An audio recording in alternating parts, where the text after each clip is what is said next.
Hi, my name is Tracy DeVault. I live here in Prescott, and I'm a longtime member of the Oregon-California Trails Association. In 1982, I became interested in the freight roads that were used to bring supplies from the Colorado River to early Prescott. Give me just a minute, and I'll join you up at the camera.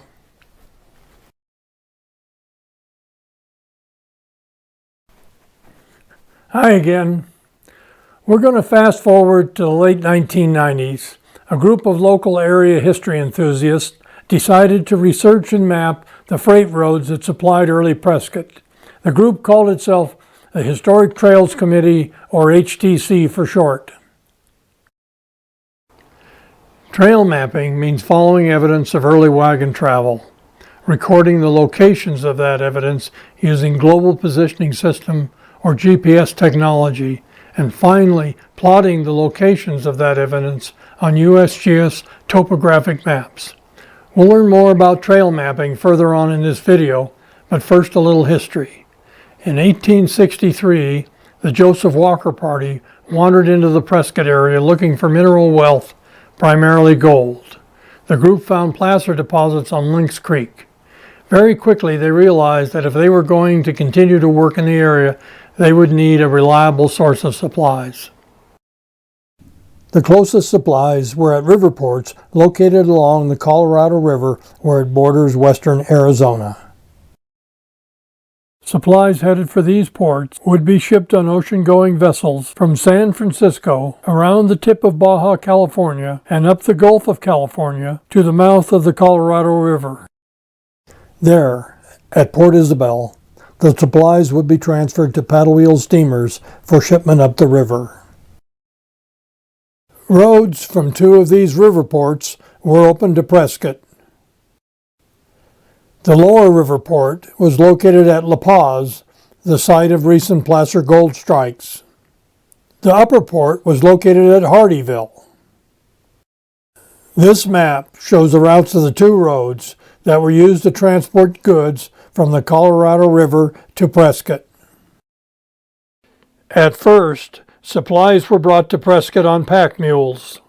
As more people moved into the area, the pack trains were replaced with heavy wagons that could haul tons of freight. The southern, or lower road, was initially known as the Prescott-La Paz Road. A few years later, the river port was moved a short ways south to the new community of Ehrenberg. Over time, the name of the road evolved to the Prescott-Ehrenberg Road. The road, as a main supply artery, was in continuous use from the mid-1860s until the early 1880s when railroads reached central Arizona. It is this lower road that is the subject of our video. A note about the making of this video. Recently, trail videos covering important national immigration routes have been appearing on YouTube. Sometimes portions of these videos were recorded at places that are not on the original route of the trail. All the trail locations shown in this video were recorded along the original route of the Prescott-Ehrenberg Road and at the places where the described historic events actually occurred. This is possible because much of the route of the original road runs across remote areas of Arizona. These areas have not been impacted by modern development. Should viewers wish to visit any of these historic locations, the exact geographic coordinates are provided in UTM format. Lastly, I need to mention that not all these locations are on public lands. Some are on state trust land, others are on private property. Visiting state trust land requires a permit from the Arizona State Land Department, and visiting private property always requires permission of the landowner.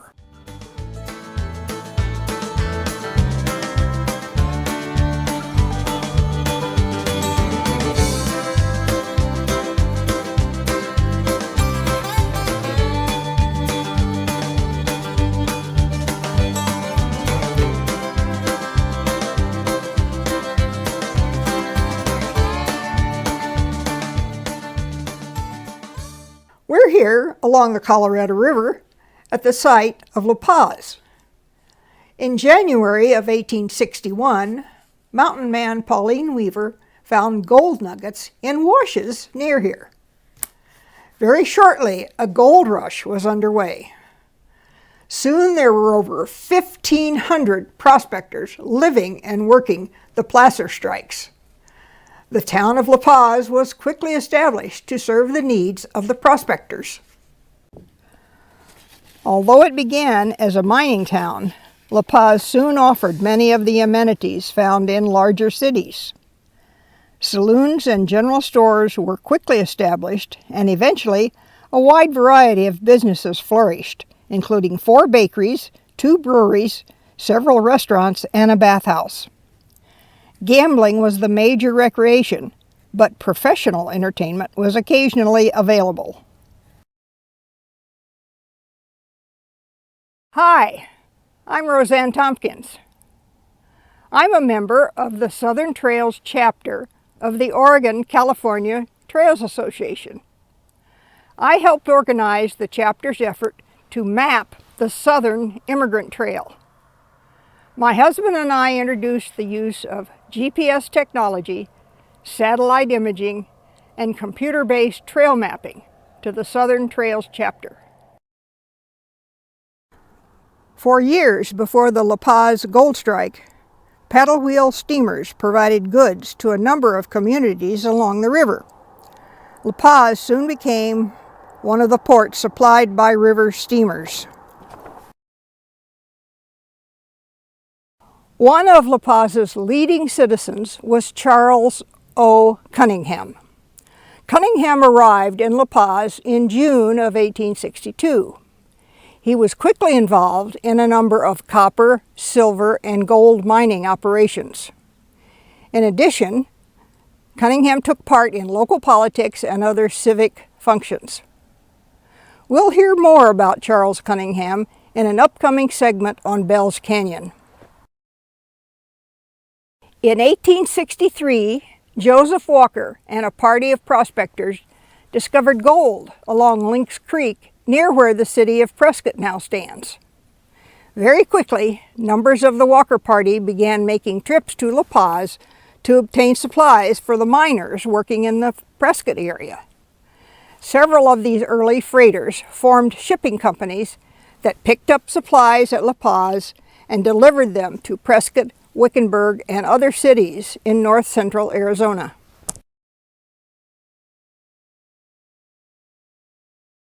By 1864, the placers were pretty well played out, but La Paz continued to prosper as a river port. Travelers, freighters, and stagecoaches moving back and forth between Southern California and communities in north-central Arizona continued to use the road that passes through La Paz. La Paz also served as the county seat of Yuma County from 1864 to 1870. In 1866, a flood of the Colorado River caused it to change course, leaving La Paz 2 miles from the river. The loss of its status as a river port pretty much doomed the town. The population of La Paz began a slow but steady decline. In 1875, the post office was closed and the town was essentially abandoned. In June of 1912, another flood of the Colorado River washed away the remaining La Paz buildings. Today, only a few rock foundations and melted adobe ruins remain.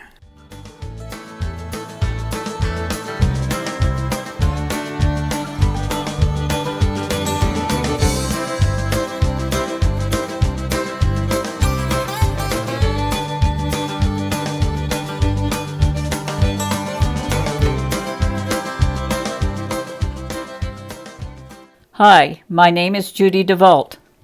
These days I am no longer able to walk the trails, but 20 years ago I was an active member of the Historic Trails Committee and a participant in most of the outings where the HTC mapped sections of the Prescott-Ehrenberg Road. I was also a member of the Trail Turtles, the mapping group that was part of the Southern Trails chapter of the Oregon-California Trails Association. In this segment, I will explain how Ehrenberg came to replace La Paz as the shipping port for communities in central Arizona. In February of 1862, gold was discovered in washes along the east bank of the Colorado River. The mining town of La Paz, located about 6 miles north of today's Ehrenberg, soon began to fill up with prospectors. Paddle-wheel steamers were already supplying communities along the river, and La Paz became a regular stop. In May of 1862, William David Bradshaw led a party of 8 men from San Bernardino, California, to the goldfields at La Paz. The route they opened became known as the Bradshaw Trail. Others followed, and the trail became an important route from California to central Arizona. The following month, Bradshaw, in partnership with William Warringer, began operating a ferry on the Colorado River. Bradshaw and Warringer decided that the best place for their ferry was at Providence Point, about 6 miles downriver from La Paz. From that crossing, the road ran up the east side of the river to La Paz. The new community of Olive City soon sprang up at the eastern terminus of Bradshaw's ferry. Olive City was named for Olive Oatman, who a few years before had been released from captivity by Mojave Indians that were living along the river. By 1863, the new communities of Prescott and Wickenburg badly needed a reliable source for supplies. Roads were opened to these places, and La Paz soon became a major shipping port, supplying mines, towns, and ranches in central Arizona. In the fall of 1863, the new community of Mineral City was established 1 mile below Olive City. In 1866, a major flood of the Colorado River caused it to move away from La Paz. The town could no longer function as a river port. Riverboat captains convinced local citizens to create a new landing halfway between Mineral City and Olive City. The Bradshaw Ferry was moved south to the new landing. Merchants and shippers soon moved their businesses from La Paz, Olive City, and Mineral City to the new landing. Olive City and the original Mineral City were abandoned. The population of La Paz began a steady decline. The new complex adopted the Mineral City name, and a cutoff road was opened from there to the Prescott-Wickenburg Road. Starting in 1854, Herman Ehrenberg became involved in Arizona mining activities. Then, from 1863 to 1866, he was Indian agent at the Colorado River Indian Reservation. Ehrenberg is also credited with having surveyed the town of Mineral City. In October of 1866, Ehrenberg, traveling to California over the Bradshaw Trail, was killed at Dos Palmas Station. Dos Palmas was located near today's Palm Springs. It was a case of being in the wrong place at the wrong time. Ehrenberg was shot by a man trying to rob the station. Michael Goldwater, Ehrenberg's close friend, convinced Mineral City merchants to rename their town in his honor. In 1875, the post office in La Paz was closed and the town was essentially abandoned. This event was the belated last step in the transfer of the Colorado River supply port from La Paz to Ehrenberg. Ehrenberg is located in Township 3 North, Range 22 West. The township was surveyed by the General Land Office in 1917. At that time, there was no bridge across the Colorado at Ehrenberg, and the crossing was still being serviced by a ferry. The GLO survey map shows an area identified as Ehrenberg Ruins. This satellite image shows that Interstate 10 cuts right through what used to be the old town. None of the old buildings remain, but the original town cemetery is still there. The last burial was in 1986.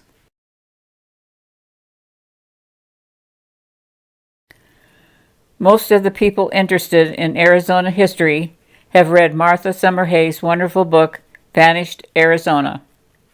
Martha's husband, John Wyer Summerhays, was a first lieutenant in the U.S. Army.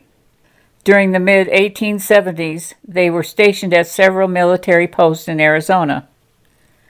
In June of 1875, they were transferred to Ehrenberg, where John was responsible for receiving and shipping the vast quantities of government supplies that were destined for military outposts in central Arizona. In her book, Martha gives a very interesting and informative account of what life was like in Ehrenberg. As I said earlier, the Ehrenberg Cemetery is about the only recognizable place left from 1870s Ehrenberg. The two noticeable additions are the surrounding heavy cable fence and the tall monument built in 1935 that stands near the cemetery entrance. Although local residents have cleaned up the cemetery and made it orderly, it is still as desolate as it ever was. In her book, Martha Summerhays describes a visit to the cemetery. There was no enclosure, but the bare, sloping, sandy place was sprinkled with graves marked by heaps of stones and in some instances by rude crosses of wood, some of which had been wrenched from their upright position by the fierce sandstorms. There was not a blade of grass, a tree, or a flower. After her visit to the cemetery, Martha had visions of ghoulish specters coming to her in the night, some with no heads and some with no arms. They pointed or nodded towards the gruesome burying ground and saying, "You'll be with us soon. You'll be with us soon." As it turned out, John and Martha were buried in Arlington National Cemetery. Tracy, granddaughter Katie, and I visited their grave in 2005. It is marked with an impressive stone.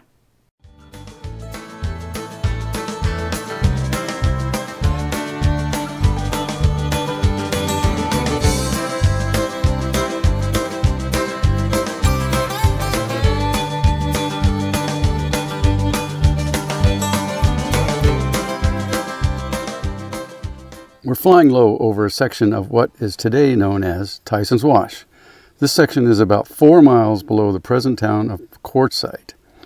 Recorded history is somewhat sketchy, but appears that about 1864, Tyson dug a well and established a ranch and stage station near here, where a narrow strip of bedrock crosses the wash. This bedrock causes water flowing in the wash drainage to back up and form an underground reservoir. Sometimes there is surface water here, but water can always be found just below the surface. Since this segment is on Tyson's Well, this is probably a good place to clear up confusing piece of Tyson's Well history. That is the given name of Tyson that built the 2 Tyson's Well stage stations.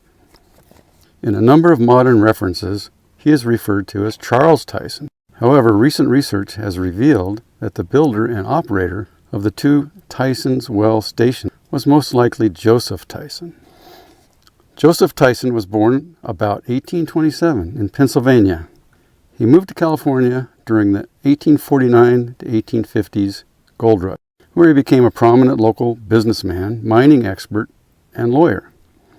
He moved to the community of La Paz along the Colorado River when gold was discovered there.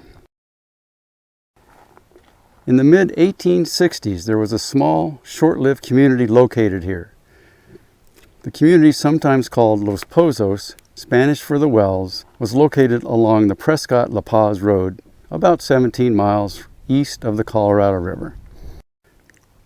Part of that community consisted of an adobe building and well that served as Joseph Tyson's ranch headquarters and stage station.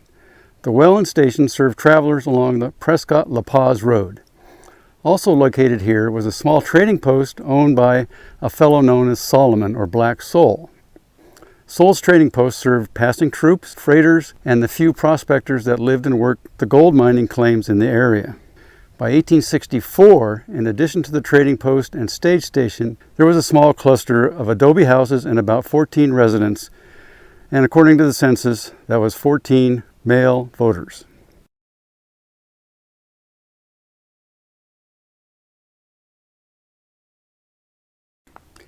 Hi, my name is Greg McEachran. I'm a member of the Southern Trails chapter of the Oregon-California Trails Association. I've been exploring and mapping early Southwest wagon roads since the mid-1970s. My mentor back then was Dennis Wells. Dennis and I explored many sites along the Southern Immigrant Trail, where it runs through Arizona. We're here at the site that is often referred to as Picture Rocks. The name comes from an abundance of Indian petroglyphs that cover these rocks. That wavy symbol is thought to mean that water can be found here.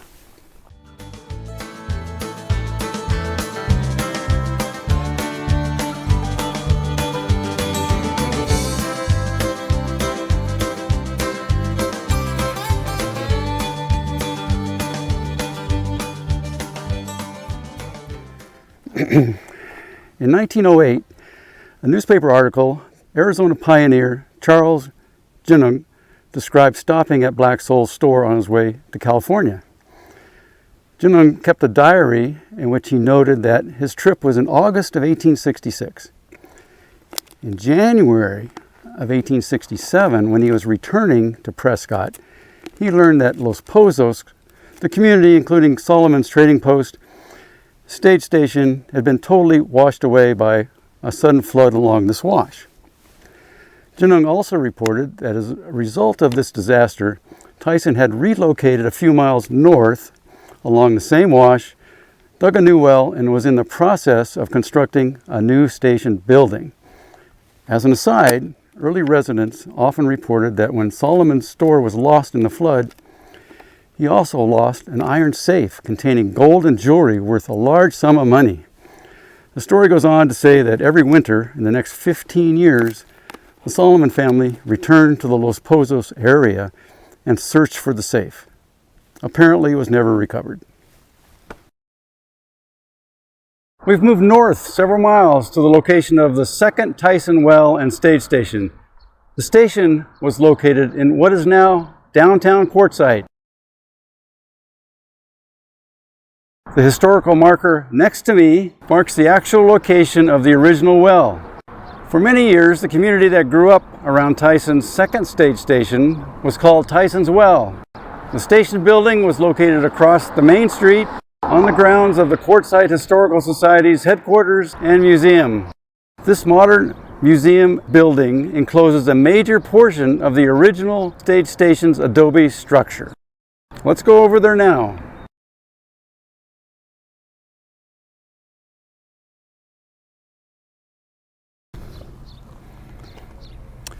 Hello again. We've moved again. We're across the street in front of the stage station. And we're going to do this segment briefly because of the traffic, and we'll do the rest of it inside. So anyway, a quick explanation of what's going on here. If you look over my right shoulder, you'll see a building, and if you look on the left, you'll see another building. The stage station consisted of two buildings with a breezeway. You can see the breezeway right here. The section over here was the sleeping quarters, and you see by the sign it says Oasis Hotel. And over here on my left is a newer structure that protects the ruins of the original station inside. So now you get the idea of how this worked. The stage would come in and roll into the breezeway, offload passengers, proceed on, and the people would use this side for sleeping and the other side for meals and whatever. So anyway, basically we're going to go inside and finish the segment with some interesting artifacts inside.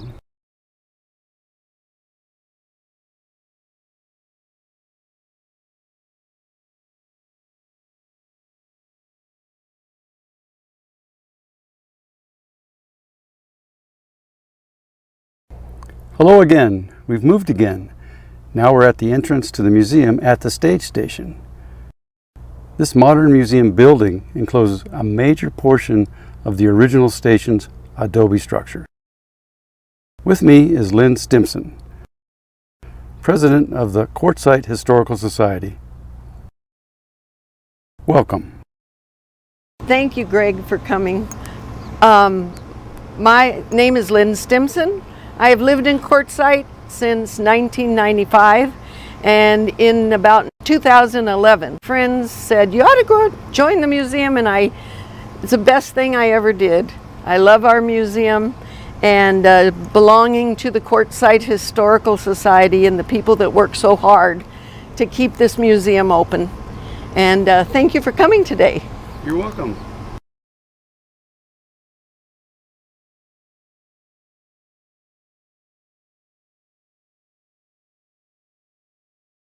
What I'd like to talk about right now is what was it like at the stage stop?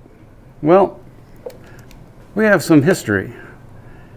In the segment of this video on Ehrenberg, we mentioned that in the summer of 1875, Martha Summerhays, her husband and infant son were traveling from Prescott to Ehrenberg on the Prescott-Ehrenberg stage route. Anyway, Martha really enjoyed her stop at Cullingswell up the road, but she was not at all impressed with the accommodation here at Tyson's Well. Luckily, she wrote in her book, and we have this. We slept in our tent that night, for of all places on earth, a poorly kept ranch in Arizona is the most melancholy and uninviting. It reeks of everything unclean, morally and physically. By the early 1880s, many of the mines had played out, and two major railroads now crossed Arizona from east to west. The result was that most of the freight and stage traffic over the Prescott-Ehrenberg Road had ceased. Ownership of the station building passed to others, and over the years it served as the town's grocery store, community center, and the food source for the local saloons. At some point in the early 1900s, the stage station building became the Oasis Hotel. You were looking at a photo of the Oasis Hotel taken in 1916. The building also served as the town's post office from 1893 to 1895. In 1896, when the post office was reopened, the name of the post office and surrounding community was changed to Quartzsite. In 1929, a windstorm tore off the roof and the adobe walls began to melt away. 8 years later, the Arizona Highway Department undertook repairs of the old building, including a new roof. Another windstorm, a few years after that, undid much of their work, and the building once again began to deteriorate. Finally, in 1986, the Quartzsite Historical Society undertook the construction of this building. The building encloses most of the remains of Tyson's Well Stage Station building, protecting it from further deterioration. Okay, hello, we're back here with Lynn, and we're in the museum section, and we're actually in one of the original preserved rooms. And Lynn's going to talk to us about the preservation of this room and some of the other features that she can point out. Thank you. This room was left the way it was when they found it as much as possible. It has a dirt floor, and it has the wood and saguaro rib ceiling, and to show what the whole building looked like when we took it over. This is the original, one of the original doors. Now, it was made into a window because there were 3 doors across here and we didn't need the door. The original walls are 18 inches wide, and the wall behind that you can see is the preservation wall, which is the building that holds the whole thing together so that this will be here for history. And you can see that this is 170 years old. This is the northwest corner of the original structure, and this is where the stagecoach riders and people who came on the stage to rest here would come in for their dinner, and this area was used for cooking, and then they would go into the main building and they would eat, and there was cooking. Some of the cooking was done on the fireplace. So if you look We've set it up as a school on one side and a kitchen on the other, just to let you know, and we have a dirt floor.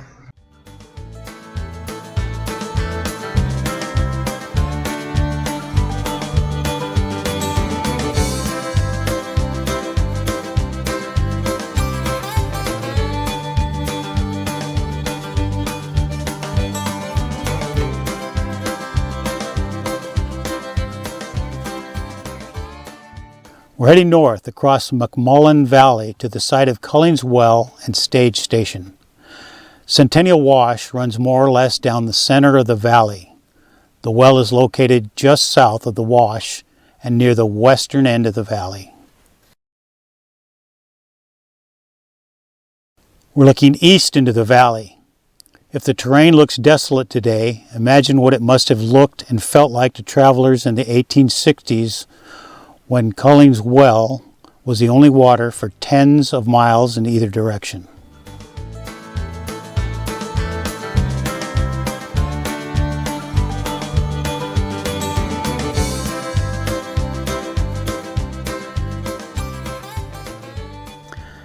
Hi, my name is Mike Volberg. I'm a member of the Southern Trails chapter of the Oregon-California Trails Association. I've been interested in southwestern history since I was 12 years old and have been part of the chapter's trail mapping team for well over 20 years.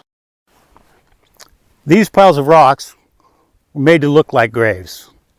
They are most likely just for show. Nobody with any sense would bury people in the middle of a wash. The rock piles were not here in the early 1980s. They first came to the attention of the Historic Trails Committee when we visited the site in the early 2000s. At that time, there were wooden crosses with names on some of these graves.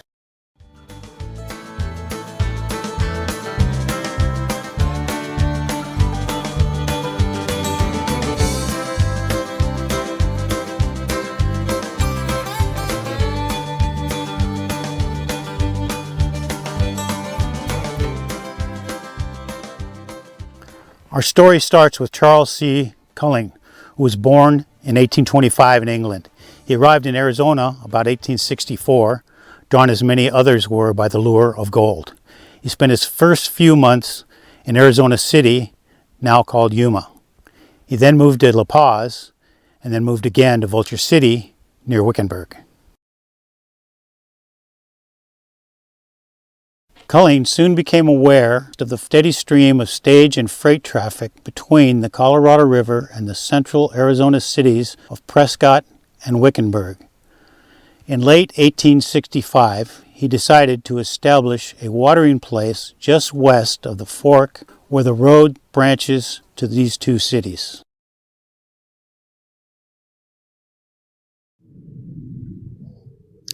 Culling's first task was to find water.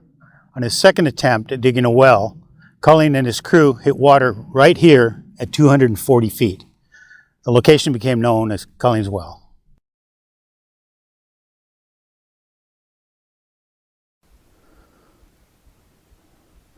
This is the original Culling's Well. The concrete trough may date from a later time period. The concrete monument and plaque were added sometime after the early 2000s. Once the well was in operation, Charles Culling and crew constructed a large adobe building. There were 4 rooms, 2 on each side of a wide breezeway. The station's main business was providing water to travelers passing by the station. It also offered a room and meals to travelers wanting to stay the night. In 1871, 46-year-old Charles Culling married the very much younger Maria Valenzuela. The couple set up housekeeping at Culling's Well. The first child, Daniel, was born here in 1873. We mentioned Martha Summer Hayes in the segments on Ehrenberg and Tyson Wells. In May of 1875, John Summer Hayes, Martha, and their new baby were traveling west over the Prescott-Ehrenberg Road. Martha wrote the following about their stop at what she called Culling's Ranch. The third day brought us to Culling's Ranch at the edge of the desert. Mrs. Cullings was a Mexican woman and had a little boy named Daniel. She cooked us a delicious supper of stewed chicken, fried eggs, and good bread, and then she put our boy to bed in Daniel's crib. I felt so grateful to her, and with a return to physical comfort, I began to think that life, after all, might be worth the living. 3 years later, Charles Culling suddenly became seriously ill. There was nothing they could do for him. He died at the station on August 4th, 1878. Culling was so well known and so respected that every newspaper in the Arizona Territory carried his obituary. After a 4-year struggle to keep the station going, Maria married Joseph Samuel Drew, a successful businessman. The Drews set up housekeeping in Vulture City, where Joe Drew operated a thriving mercantile business. By this time, railroads had come to Arizona, and the heavy freight and stage traffic along the Prescott Ehrenberg Road had greatly diminished. For the next 10 or so years, caretakers, including a fellow by the name of Christian Berry, maintained operations at Culling's Well. Then by the early 1890s, the Drew family, with their main residence now in Phoenix, began spending more and more time at the station. They began to use the place more as a cattle ranch than a travel stop.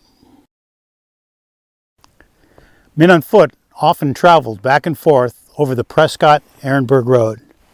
In 1899, the body of Peter Bateman was found not far from Culling's Well. A note found with the body said that he was dying of thirst.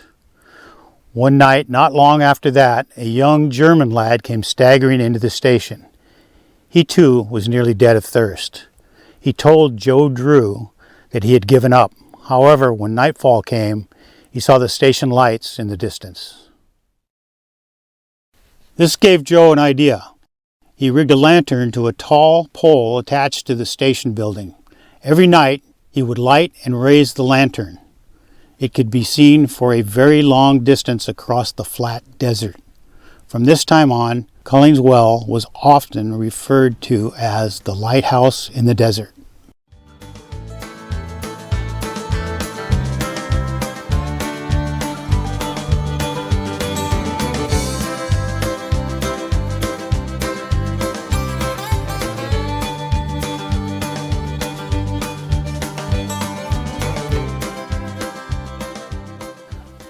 This cemetery, located a little over a quarter of a mile east of Culling's Well, appears to have been recently restored. The graves of Charles Culling and Christian Berry are located in the far corner. Peter Bateman's grave is in the near corner. This location is well above the level of the wash and is certainly the real Culling's Well burial ground. In the early 1900s, a severe drought made raising cattle at the station nearly impossible. Also, new and better roads had killed the remaining traffic over the Prescott and Ehrenberg Road. In 1905, Joe Drew lowered the lantern for the last time. The family abandoned Culling's Well and permanently moved to their home in Phoenix.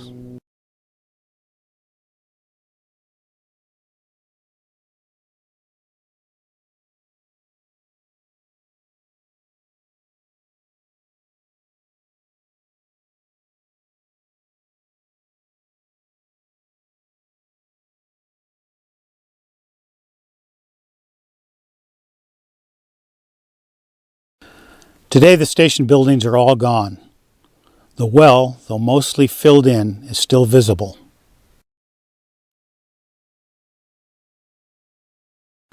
For a complete history of the station at Culling's Well, and for a very complete biography of the people that lived here, see A Lighthouse in the Desert, The History of Culling's Well by Carlos L. Hernandez.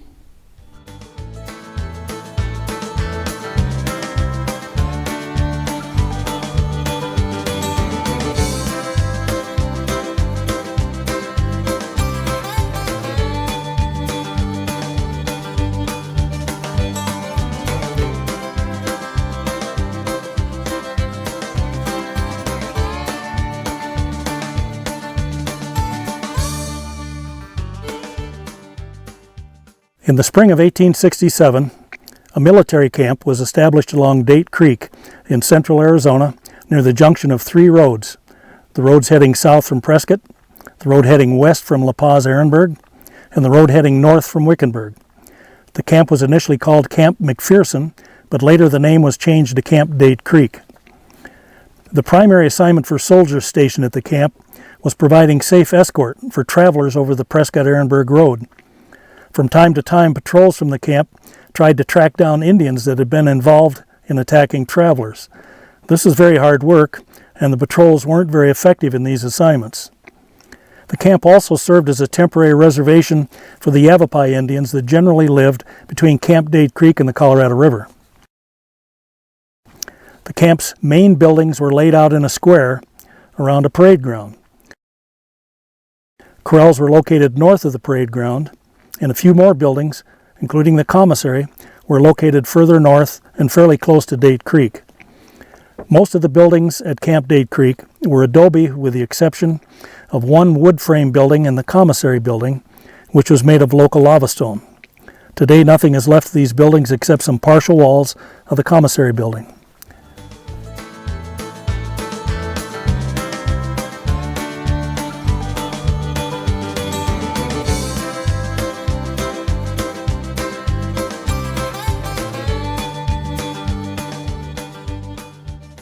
Hi, my name is Bruce Watson. I'm a member of the Colorado and Southern Trails chapter of the Oregon-California Trails Association. I've been mapping immigrant wagon roads since 2005. I'm standing here in Camp Date Creek in front of the old commissary building. There's way too much to say about the history of this military base to cover in the time allocated for this segment. Given this constraint, I've decided to limit the discussion to just one of the more interesting stories. It starts with what has often been called the Wickenburg Massacre. On November 5th, 1871, a stagecoach left Wickenburg, which is about 20 miles in that direction. Its intended route was west, connecting with the Prescott-Ehrenberg Road at Culling's Well. At Ehrenberg, the passengers would cross the Colorado River and head on to California over the Bradshaw Trail. Around mid-morning, about 6 miles from Wickenburg, the stage was attacked. 6 men, including the driver, were shot and killed.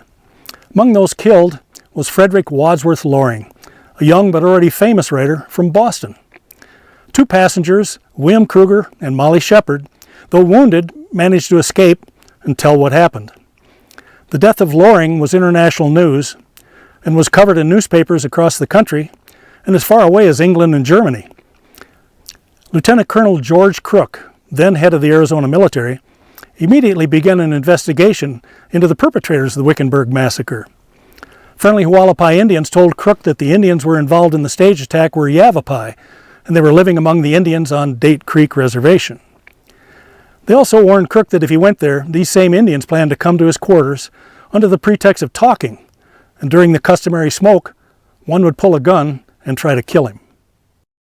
Despite the warning, in August of 1872, Crook went to Date Creek to adjudicate the Wickenburg killings and punish those responsible.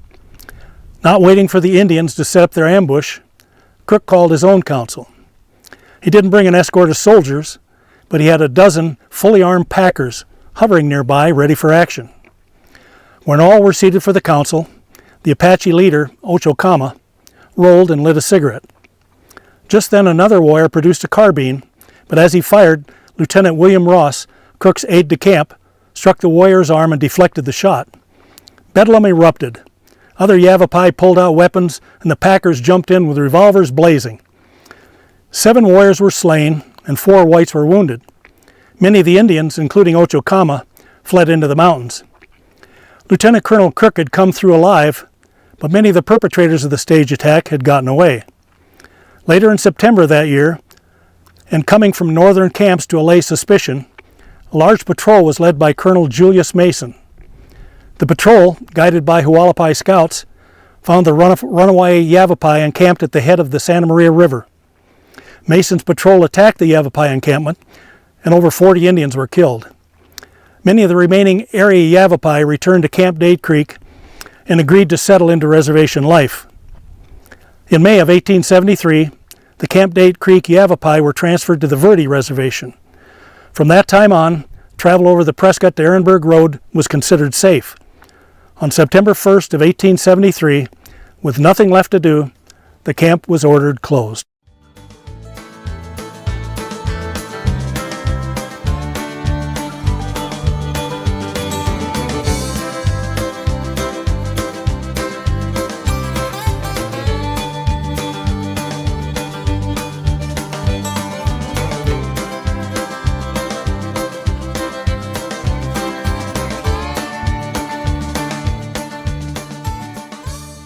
Hi, I'm Kay Loster. I'm the president of the Chino Valley Historical Society. I have been interested in Central Arizona history since I moved here in 1994. We're standing here at the base of the low hill about 3 miles north of Camp Date Creek. We're also less than a mile east of the junction of the Prescott-Ehrenberg Road and the road leading north from Wickenburg. On the sides of this hill are a number of Anglo inscriptions and Indian petroglyphs. One of the really high spots of trail mapping is coming across an immigrant inscription. Today, most inscriptions have been found and their authors identified. Still, every now and then, trail mappers come across a new inscription. I'm climbing up this hill to examine a particularly interesting inscription. It was made in 1864 by James G. Sheldon. Not a lot is known about Sheldon. He was born in New York about 1827. He is said to have arrived in Arizona around 1861. This agrees with the 1864 territorial census where Sheldon, now living in Prescott, listed his occupation as rancher. Over the years, Sheldon became well known and well liked by the citizens of Prescott. Fast forward to May of 1869, James Sheldon and a party of 7 others were traveling west over the Prescott-Hardyville Road. Camp Willow Grove was a semi-permanent military camp along the road. Sheldon and A.J. Moore stopped off at the post to visit with some old acquaintances who were staying there.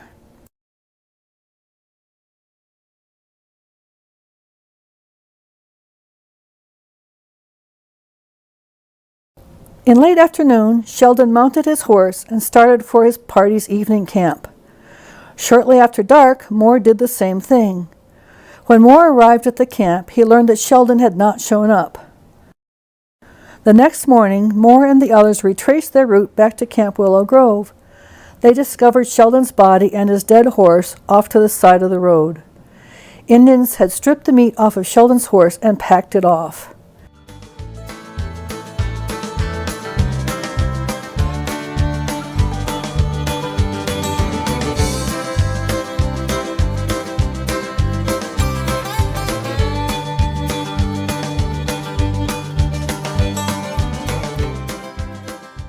A few days later, the citizens of Prescott received the sad news of Sheldon's death.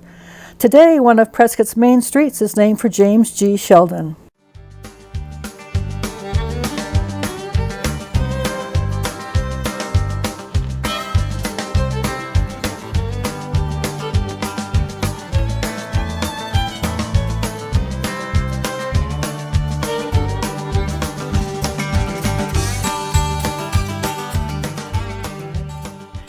The other segments of this video are about important stops along the Prescott-Ehrenberg Road. In this segment, we're going to look at an actual section of the road. This segment is located in the flat land about halfway between Old Camp Date Creek and Bell's Canyon. The video you're currently watching was taken by a drone flying low over this segment of the Prescott-Ehrenberg Road. The first thing that you notice is that very little, if any, evidence of the road is visible. Many would-be trail enthusiasts imagine that early wagon roads look like modern ranch roads, off-road vehicle tracks, or two-track traces. The fact is that early wagon roads never looked like roads that were made by modern rubber-tired vehicles. While it is true that sometimes modern traces were created by driving directly on top of early wagon roads, experienced trail mappers are almost always able to find places where the two traces separate. Also, they are usually able to find evidence of early wagon travel along the margins of the modern road. There are still large areas of the Southwest that have never been developed. Early wagon roads passing through these undeveloped areas are pretty much undetectable using satellite images, aerial photographs, and low-flying drones. These trails are mapped by walking the terrain and looking for small pieces of evidence left by early wagon travelers. Hi, I'm Richard Green. And I'm Kay Loster. We're standing here on a segment of the Prescott-Ehrenberg Road. This segment was first mapped by members of a local Prescott area trail mapping group in the early 2000s. They called themselves the Historic Trails Committee, or HTC for short. The topographic map you're looking at shows approximately 1 mile of that trail. The blue diamonds identify places where HTC members found trail evidence, that is, evidence left behind by early wagon travelers. I have uploaded these original waypoints into my GPS. Using the waypoints, we're going to try to relocate some of this original trail evidence. Let's get started.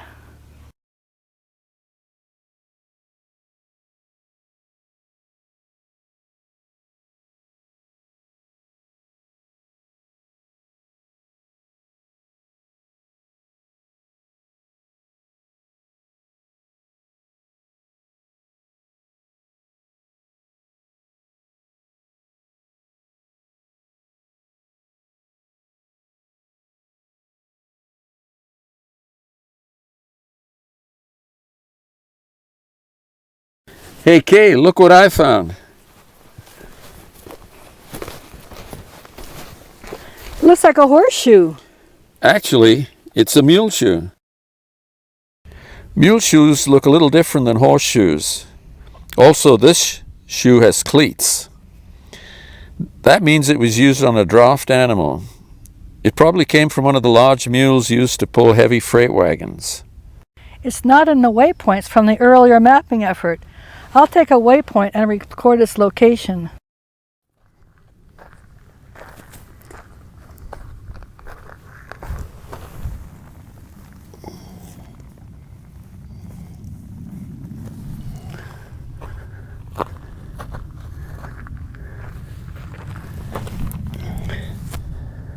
This is rust.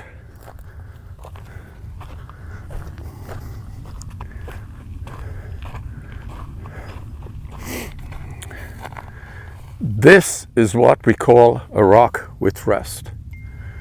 These dark spots on the high points are rust. When iron wagon tires roll over or rub against a hard rock such as quartz or granite, a small amount of iron is transferred to the rock. The iron quickly oxidizes, and that is, it turns to rust. Rust rocks are the most common type of trail evidence found in the Southwest. I have followed a wagon road for over a mile where the only evidence of wagon travel were rocks with rust.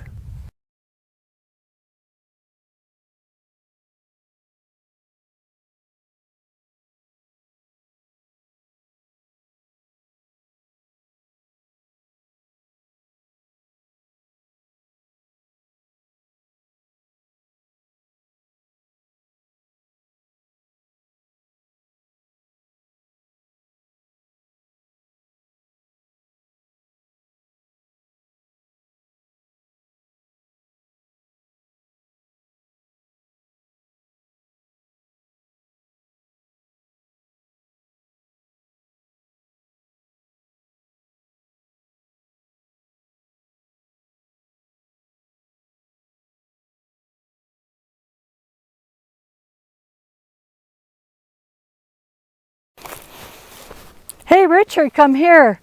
I found something that I recognize. What did you find? It's a single tree clip. It was used on horse-drawn wagons or buggies. It's part of the rigging that connects the harness to the wagon. This one is broken where it connects to the double tree. They often break here because there's a lot of load and wear at this point. Hey Kay, over here. There's some pieces of glass. They look old. Let me see.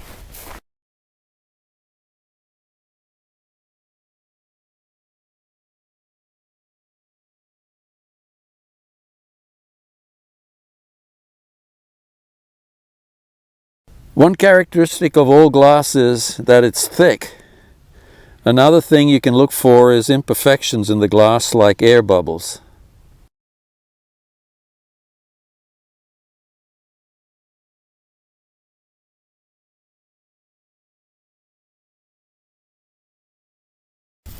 The bottom of this bottle has some embossing on it.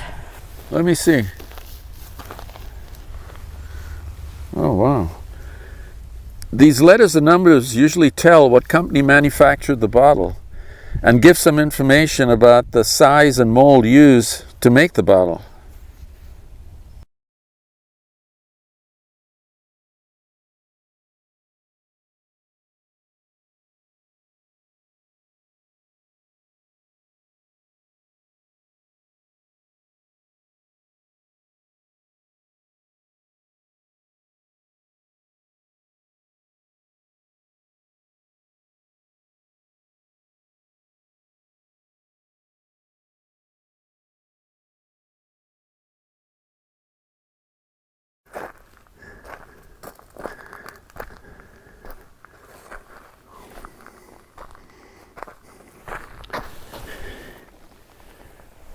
Cartridge.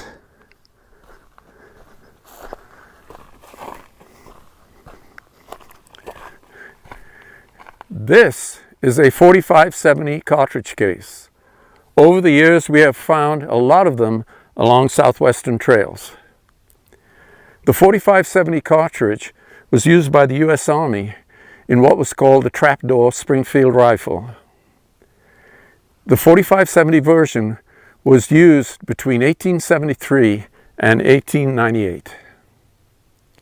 Starting in March of 1877, the 4570 cartridge cases had head stamp markings that told a lot about when and where the cartridge was made.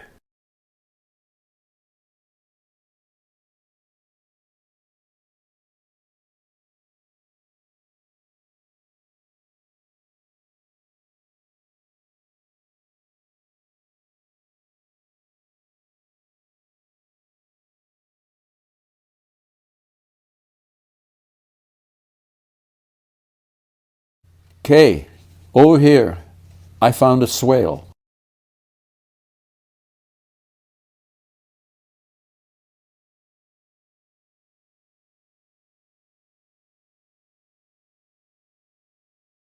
Let's walk down the swale and see what we can find.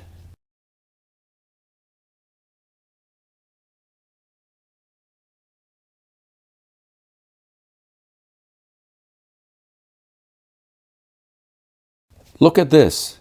It's a soldered construction can. Food was packed in soldered cans to preserve it for long periods of time. Soldered construction cans were used from the early 1820s. They were still in use by a few food processors as late as the 1940s. This is a later can. It was probably made between the mid-1880s and the mid-1890s because it uses both soldered top seams and a crimped side seam. Food was placed in the can through this large hole, and then the top was soldered in place. Next, the can was then placed in a pressure cooker and brought up to canning temperature.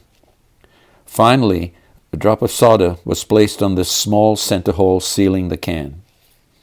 Finding this old can along the swale confirms that this swale was part of the old wagon road.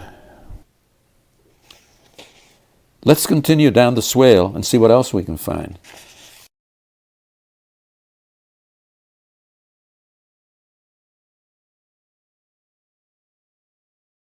Look at this grooving. Iron-tired vehicles wore away the soft volcanic rock, leaving wear patterns that are usually called grooving. This rock has really been worn smooth. Feel how smooth it is.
The section of the Prescott-Ehrenberg Road that passes through Bell's Canyon was, without question, the most dangerous section of the road. It is located about 9 trail miles east of the area where the trail mapping segment was recorded.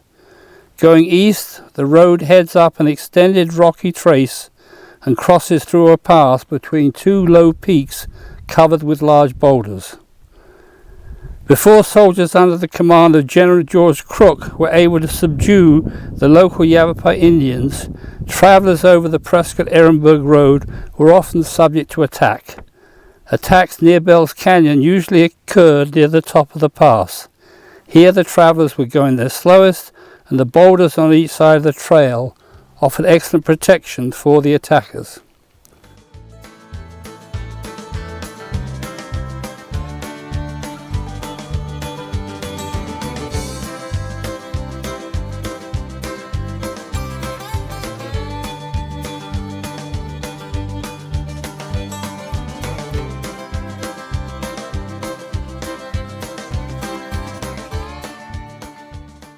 Hello, I'm Nigel Reynolds. I am a charter member of the Historic Trails Committee, the group that mapped sections of the Prescott-Ehrenberg Road some 20 years ago. I'm standing here at the common grave of Richard Bell, Cornelia Sage and Charles Cunningham.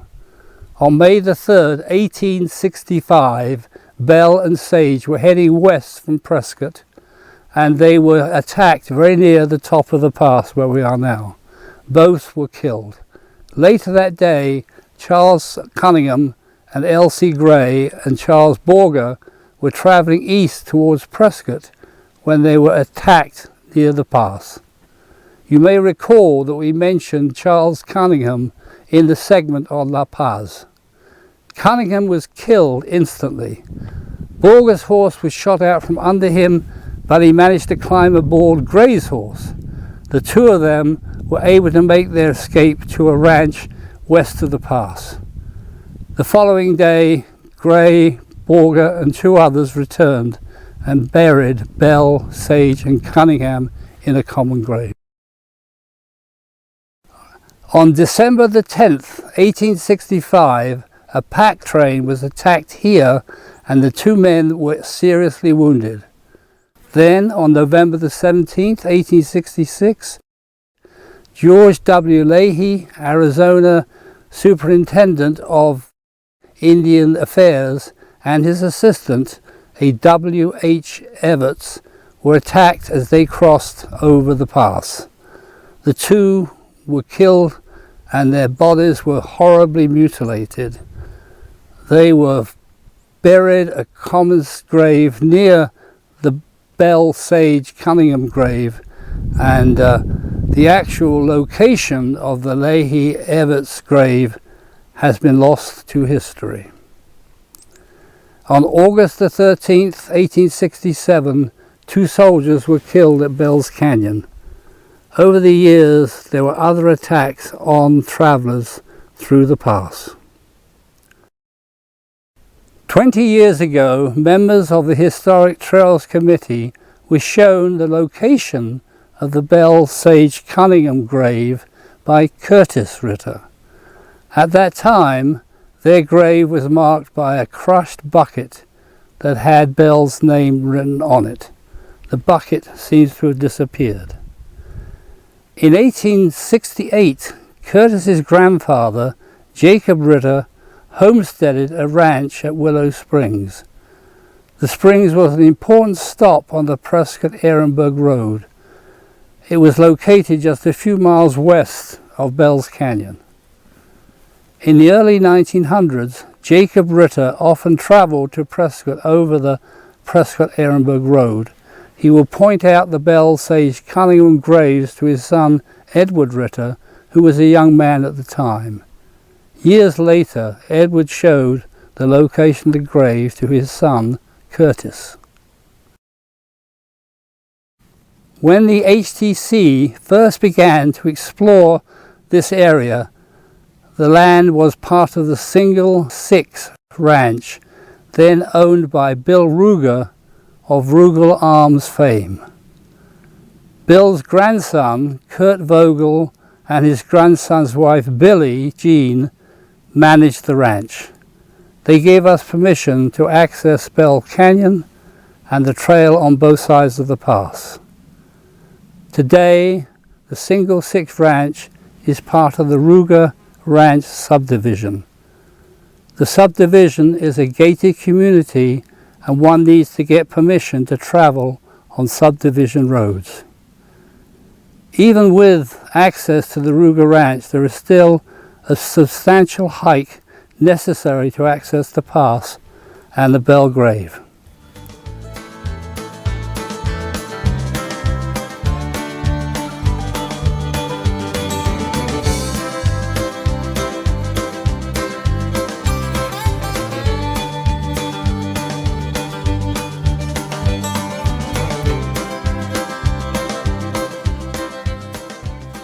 You're looking at a satellite image showing the boundaries of John and Mary Jane Dixon's homestead.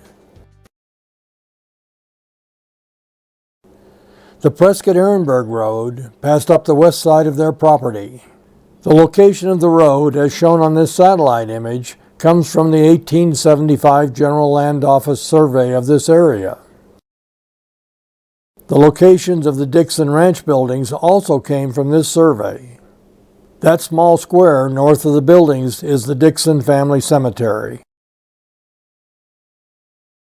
Hi, I'm Tracy DeVault. I introduced myself during the introduction to this video. Right now, I'm standing just north of downtown Skull Valley and right about where the Dixon home and stage station buildings once stood. We had planned to record this segment where I was standing just north of the highway. Traffic noise made that impossible, so we decided to move our recording site to one of the cultivated fields to the north. We're still on the Dixon homestead. Let's start with a little background. In 1863, John Hamilton Dixon came to the Prescott area with the Joseph Walker Party. Daniel Ellis Connor, another member of the Walker Party, described Dixon as a large, good-natured, noisy fellow. In his book covering his time in the Prescott area, Connor tells a story about the day when John came into camp carrying a very large bug. Everybody in camp got a big laugh. As it turns out, Big Bug Creek, well known to today's Prescott area residents, was named for that incident.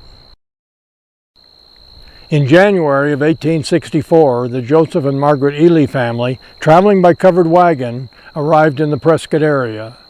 They were purported to be the first family to arrive after the Walker Party. In November of that year, John Dixon married the Ely's daughter, Mary Jane. They were married by John Goodwin, Arizona's first territorial governor. It has been variously reported that John and Mary Jane Dixon were the first or second couple married at Prescott. In early 1865, John Dixon and his father-in-law established a ranch in Skull Valley. The Ely Ranch was located about 4 miles south of where I'm standing. That year, Indians drove them out, but they were back in 1866 and able to bring in a crop of corn yielding 50 bushels to the acre. John and the Elys worked that ranch for a couple more years. Then in April of 1868, John and Mary Dixon settled their own ranch. That's the ranch where I'm standing now. The Dixons primarily made their living as farmers, but by the late 1870s, they had opened a station house where they served meals to travelers going to and from Prescott. It must have been a stop of some importance, as it was listed in Richard J. Hinton's 1878 Handbook to Arizona. After the stage and freight traffic died down, John and Mary Jane served at various times as the Skull Valley postmaster or postmistress.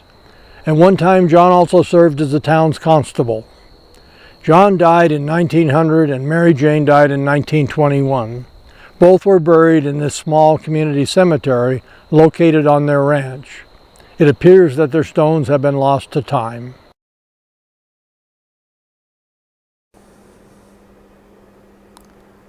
Over the 150 years or so since the Dixons lived here, Skull Valley development and the construction of this modern highway have erased all evidence of the Dixon Ranch structures. Also, over 100 years of ranching operations has obliterated any trace of the Prescott-Ehrenberg Road along the west side of the Dixon property.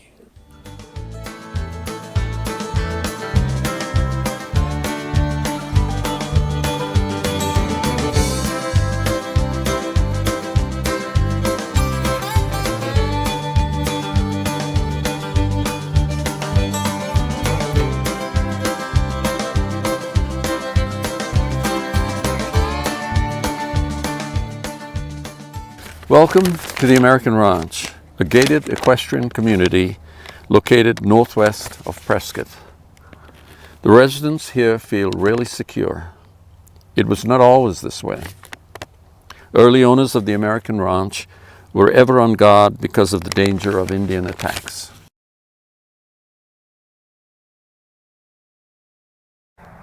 Hi, my name is Richard Green.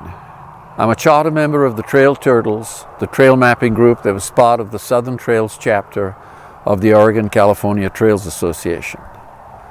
I went on my first mapping trip in November of 1994 and have been involved in trail mapping projects ever since. I'm standing here on the American Ranch. The ranch dates from shortly after Prescott was settled and is likely the most historic ranch in the Prescott area. The junction of the Ehrenberg and Hardyville roads occurred just north of where I'm standing. The first owner of the American Ranch was Daniel Ellis Connor, one of the original members of the Joseph Walker Party. Not long after Connor arrived in the area, he filed a claim on the ranch. Charlotte Hall, Arizona's first official historian, reported that around September of 1867, Connor, anxious to move on to California, traded the American Ranch to Jefferson Harrison Lee for Lee's revolver. Hall says she got the story from Lee's son, Bert Lee. Connor, in his book describing his time in Prescott, confirms that he once owned the ranch and that Lee was a later owner, but does not tell us anything about how or when the transfer took place. Initially, hostile Indians made it too dangerous for Lee to settle his family on the ranch.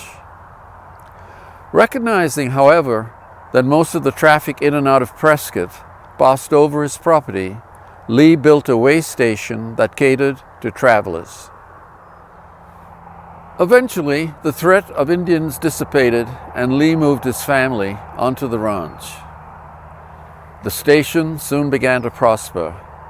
This was primarily due to Mrs. Lee's outstanding cooking.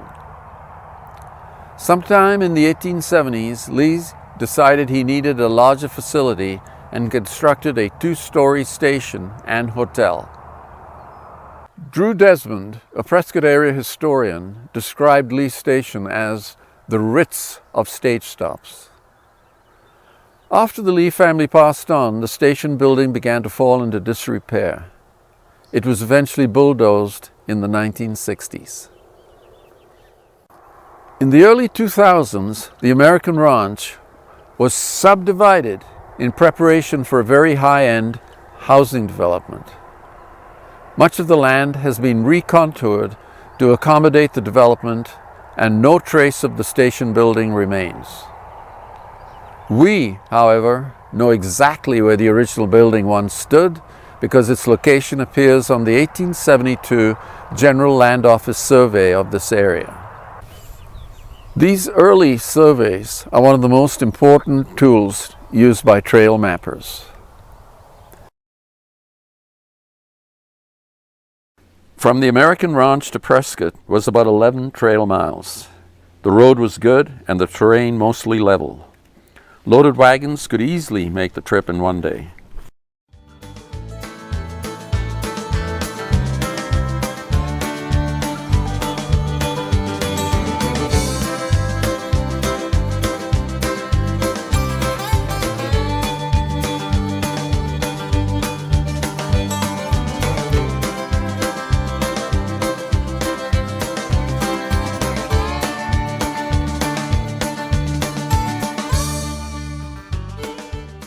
In the 1870s, most of the businesses were on Gurley Street near Whiskey Row.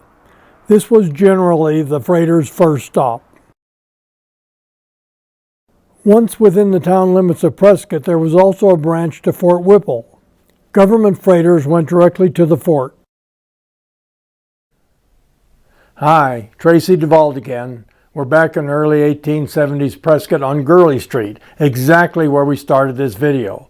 And as luck would have it, we arrived just as this large train of wagons was unloading. That's Thomas Sanders driving that outfit coming up the street back there. Tom arrived in Prescott a few months after the Walker party.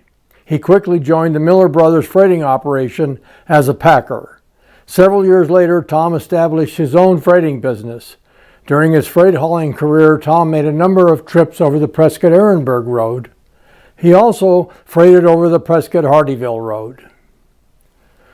When railroads arrived in central Arizona, most of this long-distance heavy wagon freighting came to an end. Tom, for his part, switched from freighting to farming. Later, he and his wife ran a boarding house in Humboldt, a small community about 20 miles east of Prescott. Now we're going to look into the future. In 1927, Tom Sanders recalled some of the more interesting events that occurred during his years as a freighter. His son wrote down these stories so they would not be lost to the family. Then, in 2003, Western historian and Prescott resident Al Bates dusted off Tom's memoirs and published them under the title My Arizona Adventures.